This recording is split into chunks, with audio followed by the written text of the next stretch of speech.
Xavier. Bonjour Cédric. Directeur général délégué de Prime Finance. On l'a brièvement évoqué avec Arnaud Tourlet en évoquant les titres liés aux matières premières, mais c'est vrai qu'il y a pas mal de mouvements et notamment de mouvements à la baisse. La matière première qui illustre peut-être le plus singulièrement les choses, c'est le pétrole. Il y a peu de temps, on était encore sur les 120-130 dollars et depuis hier, on a un WTI qui est sous les 80. Ça nous ramène à décembre 2010. Il faut dire que Xavier, le contexte actuel est quand même très particulier. Oui, manifestement, de toute façon, c'est très pesant. On a une situation économique qui est très compliquée. Maintenant, ça dépend de quel côté on se place. On peut, et on l'a déjà dit, voir ça de manière assez positive, puisque la baisse du prix du pétrole est quand même un soutien très fort qu'on n'attendait pas nécessairement. On a perdu quasiment 30% sur les plus hauts, de manière très rapide. Donc c'est quand même un soutien absolument colossal qui vient aujourd'hui dans l'économie. C'est presque beaucoup mieux qu'un QE donc l'intervention dont on parlait en particulier de la part de l'Arabie Saoudite qui continue à produire, qui continue même à produire au-delà de ce qu'elle pouvait à un certain moment avec pour ambition de faire baisser les prix du pétrole. On n'était pas sûr que ça serait suffisant. Manifestement, ça l'est. En particulier du fait également, bien entendu, de la crise européenne et également des perspectives économiques aussi bien aux États-Unis que dans certaines autres zones mondiales. Et bien l'ensemble fait que on a une baisse du prix du pétrole très importante qui pourrait peut-être d'ailleurs se poursuivre encore un petit peu, même si on sent quand même qu'on arrive un peu à des niveaux planchers. Et puis il faut bien voir que les pays producteurs, en particulier de l'OPEP, qui ont fait leur réunion la semaine dernière, ils vont pas nécessairement vouloir que le prix du pétrole baisse trop non plus, puisque après ils vont se retrouver dans une situation budgétaire très compliquée. Ça va être le cas en particulier de l'Iran.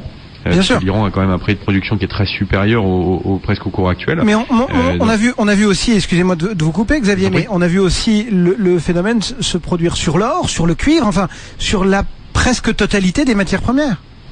Alors oui, c'est vrai, mais pas du tout dans les mêmes proportions. Il faut bien voir que sur la partie métaux précieux, sur le cours de l'or, on est à l'équilibre quasiment depuis le début de l'année. Donc il y a d'autres matières premières d'ailleurs qui s'en sortent bien. Dans le domaine des matières premières agricoles, par exemple, on a des cours qui sont encore en hausse. Sur la partie métaux précieux, il est vrai, les prix ont consolidé. C'est assez logique vu la situation économique. Ça va dépendre énormément de la Chine. Il y a eu, en tout cas on pense qu'il y a un ralentissement. Maintenant on peut aussi avoir des mesures de stimulation économique et financière qui sont en train d'être mises en place et qui pourraient relancer directement sur... Oui, on vous écoute, Xavier. Ça ramènera, on peut relancer très très rapidement au niveau chinois, et il est évident que c'est le marché leader pour les matières premières aujourd'hui, aussi bien d'ailleurs pour les métaux que pour le pétrole. Donc on a encore des taux de croissance qui sont pas inintéressants en Chine. Si les stimulations actuelles qui sont faites relance un petit peu l'économie, on verra automatiquement le prix des matières premières repartir également. Oui, on a le sentiment à vous entendre qu'on est arrivé peut-être au bout de la baisse des cours là. L'essentiel est fait. On peut encore avoir une accélération toujours du domaine financier. Vous pouvez toujours avoir un point important des financiers qui vont appuyer sur le marché. Malgré tout, les positions spéculatives au niveau des marchés des matières premières sont devenues beaucoup plus faibles qu'il y a quelques mois. Les financiers ont globalement déserté ces marchés. On est face à des baisses qui sont relativement importantes. Il y en a beaucoup qui ont pris le bouillon. Faut être très clair sur le sujet. Donc on a quand même l'impression qu'il y a moins d'acteurs pour entraîner le marché à la baisse. Malgré tout, la situation économique, on ne la maîtrise pas et elle peut tout à fait s'envenimer malheureusement. On l'avait entendu effectivement avec les déclarations de Bernanke il y a quelques jours, avec des perspectives de croissance américaine qui ne sont pas bonnes. Malgré tout, dans les matières premières, vous avez toujours un prix de production. À un moment, quand on attend le prix de production, évidemment le producteur il arrête de produire s'il perd de l'argent. Donc vous avez mécaniquement des retours à un moment qui se font. Ça se fera peut-être pas demain, mais d'ici quelques semaines ou quelques mois, sans aucun doute. En quelques secondes, revenir sur ces matières premières agricoles qui sont presque un petit peu à part. On a l'impression qu'il y a de vrais éléments, là pour le coup, purement fondamentaux qui sont très regardés et qui impactent directement les cours. Oui, alors c'est vrai que sur les matières premières agricoles, et même si on a parlé de spéculation financière à un moment, on le sait, il y a toujours un retour aux fondamentaux. On va dire qu'en réalité, c'est plutôt la météo qui décide, plus qu'un quelconque marché ou un quelconque acteur. Et au niveau aussi bien du maïs que du soja, on a eu des déceptions. Alors en particulier sur le soja par exemple, le prix du soja est quasiment en hausse de 20% depuis le début de l'année. Donc dans le contexte des matières premières, on voit bien la différence.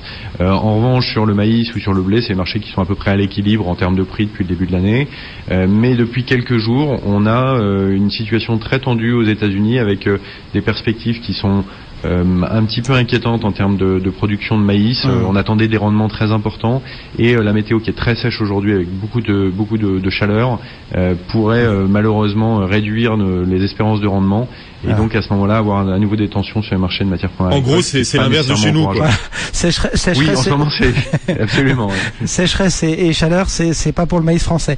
Merci beaucoup, Xavier Leblanc, donc directeur général délégué de Prime Finance. On rappelle le WTI en ce moment à New York 77,90 et on attend l'ouverture des cotations sur le Brent tout à l'heure vers 11h à Londres. Bon, on peut peut-être espérer de bons rendements sur le maïs français cette année vu la flotte qu'on a chaque jour. Le temps pourri jusqu'ici, on espère que l'été sera meilleur.